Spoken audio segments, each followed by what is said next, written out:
satunya 41,9, level 2-nya 26,3. Lanjut Bu. Kotak kok. Lanjut Bu. Nah, ini mungkin yang menjadi pertanyaan kita semua sebagai guru. Rendahnya capaian skor PISA Sains siswa Indonesia menunjukkan secara langsung bahwa para siswa Indonesia mengalami kesulitan dalam menyelesaikan soal-soal PISA. Nah, ini masalahnya gitu kan. Sekarang pertanyaannya, di mana letak kesulitan yang dialami siswa dalam menyelesaikan soal PISA? Nah, ini yang harus kita analisa bersama Bapak Ibu ya, pesan dari Pak Gubernur juga. 2. Mengapa mereka mengalami kesulitan dalam menyelesaikan soal-soal PISA tersebut? Pertanyaan ketiga, bagaimana meningkatkan capaian skor PISA Sains siswa Indonesia? Atau skor PISA secara umum ya, tidak hanya sains ya. Nah, ini menjadi pertanyaan mendasar bagi kita sebagai guru. Jadi tadi ini permasalahannya dan harus kita carikan solusinya bersama. Bagaimana caranya agar siswa tidak mengalami kesulitan ketika menyelesaikan soal-soal PISA. Mungkin kalau kita berbicara PISA agak tinggi, soal-soal AKM ya, nanti kan kita mau bikin soal-soal ujian sekolah yang berbasis AKM. Nah, seperti itu. Lanjut Bu. Kemudian beberapa upaya yang dapat dilakukan untuk meningkatkan capaian skor dan level PISA Sains siswa Indonesia antara lain: 1. Membiasakan siswa menghadapi soal-soal yang formatnya seperti soal PISA dalam konteks pembelajaran sains. Diakses maksudnya ya, diakses dalam PISA Sains. Nah, artinya mungkin kalau saya sebagai guru IPA, sepertinya kesimpulan kami kemarin pelatihan harus diperbanyak praktek. Ya.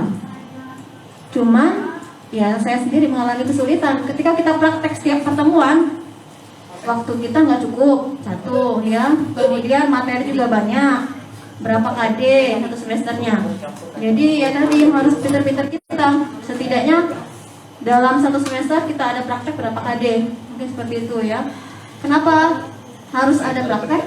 Ya karena memang tadi dituntut siswanya ketika belajar dia merasa dia terlibat dalam pembelajaran tersebut dan materi pelajaran tersebut teraplikasi dalam kehidupan dia. Tidak hanya sekedar teori atau transfer ilmu. Gitu. Lanjut Bu. Nah, ini jawabannya ya. 1. Jadi pembelajaran sains yang seperti apa yang harus kita lakukan? Pembelajaran yang mengaitkan dengan konteks relevan dan meninjau sosial saintifik isu. Mungkin artinya apalagi kalau pembelajaran yang bukan berbasis sains ya, dari permasalahan sosial mungkin bisa kita angkat jadi suatu pembelajaran. Siswa disuruh mungkin menganalisis isu-isu sosial yang terjadi sekarang sehingga dia merasa terlibat dalam pembelajaran tersebut. 2. Pembelajaran yang memberikan kesempatan kepada siswa untuk melakukan kegiatan ilmiah dalam proses pembelajaran sains. Ini lebih ke tadi praktek ya. Jadi dia ada proseduralnya, merancang penyelidikan, melakukan pengukuran, dan melakukan analisa data. 3. Pembelajaran yang melatihkan hot skill atau istilah sekarang KBTT, kemampuan belajar tingkat tinggi. 4. Pembelajaran yang melatihkan kemampuan pengambilan keputusan. Ya, ini mungkin yang jarang terjadi ya, jarang terjadi di kita, saya juga ya. Kenapa? Karena tepuk 2, tepuk 3, dan seterusnya. Tapi kalau saya nggak bilang tepuk, nggak usah tepuk ya. Oke, siap. Baik. Jangan salah ya, berarti nggak fokus. Kita bermain ya, nggak apa-apa ya Bapak Ibu ya, kita bermain ya. Biar apa? Biar tambah semangat ya. Baik, tepuk 1, 2, belum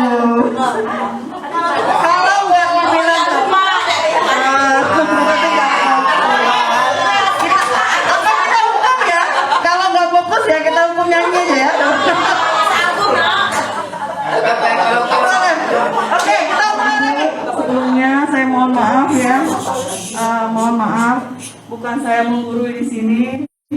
Ya, mungkin yang lebih paham mungkin lebih banyak ya, lebih tahu ininya.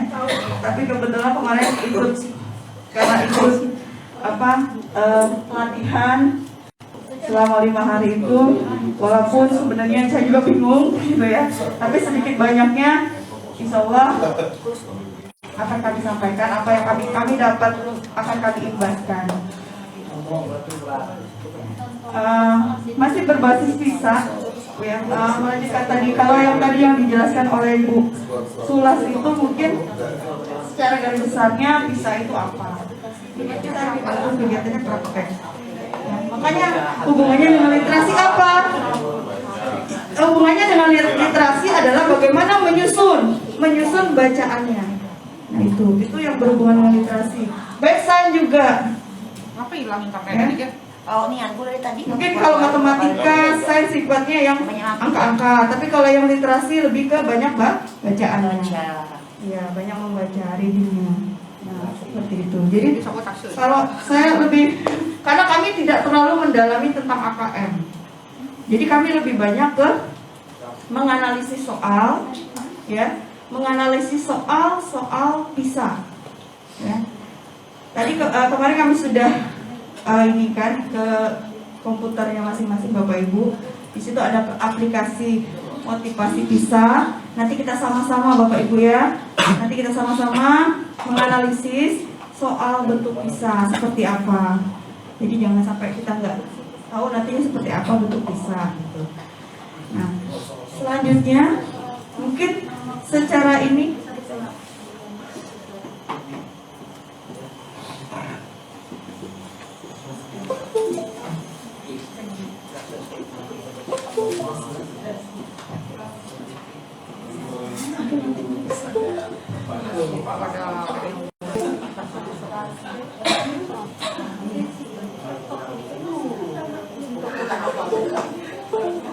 maaf Bapak Ibu, saya agak bingung karena sebelumnya sudah dijelaskan oleh Bu Sulas semua tadi ya, sudah cukup jelas untuk PISA itu seperti apa. Jadi saya mungkin kita lebih ke langsung ke jadi ke simulasinya aja ya Bapak Ibu ya, biar kita nggak menghayal gitu. Kalau saya terlalu banyak teori, mungkin tidur semuanya. Kalau saya juga nggak terlalu paham untuk kalau panjang lebar tentang teorinya. Lebih baik kita mungkin ke simulasinya langsung. Untuk soal lain tadi, untuk soal lain karena kan kita hanya bikin soal. Iya. Tapi kan ada juga Simulasi. ya pada dasarnya saya bilang tadi adalah Bapak Ibu sebenarnya sudah tahu kalau bentuk AKM itu ya nggak jauh beda soal PISA. Bentuknya yang nggak biasa itu aja. Yang biasanya kita ada pilihan ganda, esai. Nah kalau ini ada perbedaannya adalah di pilihan kompleks, ya. Di situ bentuknya. Karena kami nggak mendalami terlalu dalam tentang AKM sebenarnya. Iya, itu menjodohkan isian atau jawaban singkat, esai dan atau uraian. Kalau kita mungkin yang lama 45 atau 45 soal PG misalnya 5 esai kan seperti itu. Tapi kalau di PISA AKM itu campur. Ya, digabung. Dan mungkin nanti ada pilihannya pun berbeda, cara menjawabnya pun berbeda mungkin nanti. Ya, misalnya contohnya kalau bentuk bulat, pilihannya ada bentuk bulat sama petak itu ada maknanya. Jadi nggak sembarang hanya conteng-conteng atau silang-silang saja. Ya, kalau yang bulat itu pilihannya satu, jawaban benar. Jadi seperti pilihan ganda biasa, Bapak Ibu. Kalau yang bentuknya bulat. Tapi kalau bentuknya petak, itu bisa lebih dari satu jawaban yang benar. Ya, seperti itu mungkin yang kami inginkan. Terus untuk wacana, Bu, berapa panjang untuk membuat sebuah wacana? Ya, kalau kemarin dijelaskan, ya, itu kalau panjangnya kurang lebih 700 kata. Jadi untuk soal AKM atau PISA itu panjang teksnya minimal 700 kata. Ya. Nah, sekarang tugas kita sebagai guru adalah bagaimana nih? Ya. Nah, itulah Bu permasalahannya. Bagaimana cara membiasakan anak untuk terbiasa membaca? Ya. Itu aja ininya. Karena jawabannya pasti sudah ada di dalam teks. Ya. Jadi sifatnya soal AKM dan PISA itu bersifat implisit. Artinya jawabannya terdapat di dalam teks. Tapi ada juga yang eksplisit. Ya. Kalau yang im itu mungkin ke C1 levelnya ya, level kognitifnya itu adalah di C1, C2, C3. Tapi di luar itu ada nggak ada. Tapi lebih banyak adalah di level ya tadi lebih ke merefleksi, mengevaluasi ininya. Bu, Ya. mau nanya. Iya. Enggak apa-apa kan disalah. Ya nggak apa-apa. Kan itu minimal 700 kata tuh Bu ya. Ini kita langsung aplikasi ke siswa kita Bu yang malas literasi. Boleh nggak kita mulai dengan teks yang lebih pendek dulu lah, nggak usah 700 kata. Nah inilah Bu, salah satu bentuk mungkin cara kita ya untuk membiasakan, karena anak-anak kita nggak terbiasa untuk membaca. Nah kami juga seperti itu kemarin, jadi kan ada analisis menemukan, kita kan nanti analisis ini di LK1 yang menemukan permasalahan. Nanti soal ini kira-kira soal ini kenapa ya siswa nggak bisa menyelesaikan itu? Ya kebanyakan ya kami jawab karena siswa tidak biasa membaca, ya kan? Tapi ya itu tadi tugas ini kita ya, membiasakan anak-anak sebenarnya. Tapi untuk memulai mungkin tadi dari hal-hal yang sederhana mungkin ya ke anak-anak. Mungkin untuk soal pertama, untuk yang pendek, yang panjang, baru terakhir, baru yang mungkin kita mau cari yang panjang. Ya, sebenarnya kalau PISA sama AKM memang nggak bisa Bu ya kita merubahnya ya. Karena itu memang dari pusat Pusmeja yang membuat soal-soal itu, kita tinggal menggunakan saja. Nah, bagaimana usaha kita ya tadi mungkin salah satu mengajarkan anak ya di kelas untuk membiasakan itu mungkin dengan soal-soal yang sederhana dulu. Nah, itu bagaimana kita di kelas, bagaimana kita mengajarkan materi-materi atau yang berkaitan dengan PISA dan AKM itu tadi, ya. Dengan begitu mungkin Bu caranya. Itu mungkin solusi, udah termasuk solusi Bu. Ya, apa yang disampaikan Mem tadi itu sudah termasuk solusinya. Bagaimana kita membiasakan anak untuk mengerjakan AKM, soal-soal AKM dan PISA ini, gitu. Untuk di sekolahnya. Mungkin ada cara-cara yang lain atau ya kota centang. Itu yang pertama, silakan Bapak Ibu gunakan. Pilihan yang kedua, boleh juga yang pernyataan benar salah atau ya tidak, seperti yang dijelaskan oleh Bu Dewi Kartika Subekti tadi. Jadi kita membuat 5 pernyataan, kemudian siswa menceklis pernyataan mana yang benar, pernyataan mana yang salah. Yang dijelaskan oleh Bu Dewi tadi menggunakan isi pilihan ganda atau multiple choice grid ya, bisa di situ. Jadi ada 2 bentuk. Silakan Bapak Ibu gunakan di antara 2 bentuk tersebut yang dianggap mudah. Ya, saya tidak minta harus ada benar salah dan tidak minta harus ada lebih dari 1 checklist, daftar checklist. Boleh silakan mau daftar checklist semuanya ya silakan, ya kota centang. Boleh juga ya dua-duanya dipakai.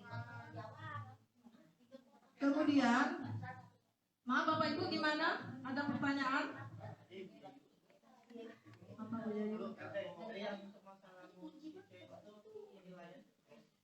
penilaiannya tergantung dari saya serahkan kepada guru, semuanya poinnya 100. Ya kalau memang kita menganggap pilihan ganda kompleks itu susah, ya kita berikan skor yang besar. Ya terserah Bapak Ibu ya penilaian. Saya serahkan ke Bapak Ibu, yang penting dia semuanya 100. Kita yang membaginya, tidak harus 11 soal nilainya harus 11 poinnya. Enggak. tergantung Bapak Ibu yang memberi poin. Itu kan bisa kita variasi poinnya. Jumlah totalnya 100. Kemudian jangan bingung, maaf ya Bapak Ibu, jangan bingung dengan AKM yang pernah kita buat 2 tahun sebelumnya.